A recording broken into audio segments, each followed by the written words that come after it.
the soul has form, the soul has activities, the soul has personality. Yeah. So as we uncover our and recover our spiritual understanding, then actually we'll understand this. At the beginning, we won't know that, but as we progress, it becomes revealed.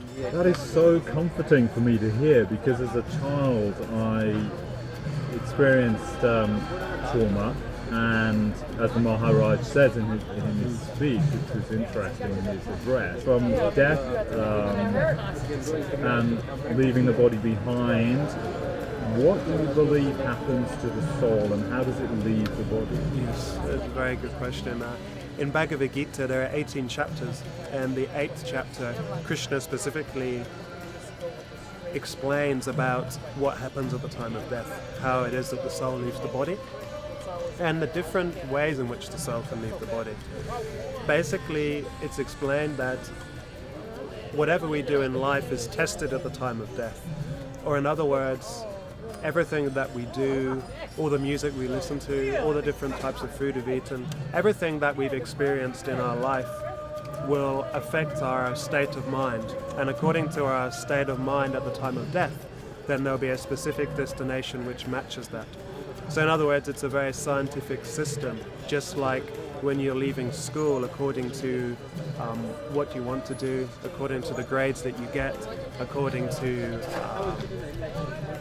so many factors, then you'll go into a different situation. Maybe you go to study at university, maybe you go to work, maybe so many options are there. So similarly, Krishna explains that all of the different types of bodies, with the body of a dog, to the body of a demigod, to the body of a tree, these are all possible destinations for the soul according to the level of one's consciousness.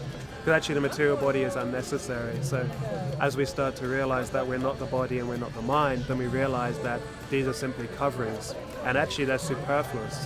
We don't need them. It's just at the moment we are obsessed with them. So we continue in a materialistic consciousness. But as we become purified and more elevated in consciousness, then actually even before leaving the body, we can fully understand and act in our spiritual capacity. So in other words, even as Jesus said, we want to be in the world but not of the world. And the full purport of that is that even whilst seemingly being a normal person and walking around, speaking, working, eating, actually one can advance one's consciousness to the level where one's consciousness is already in the spiritual world. So therefore, who dies?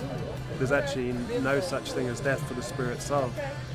But if we're still identifying with the body and the mind, then we'll experience death. But if we've already transcended the limitations of the body and the mind, then who's dying? It's just like we take off clothes.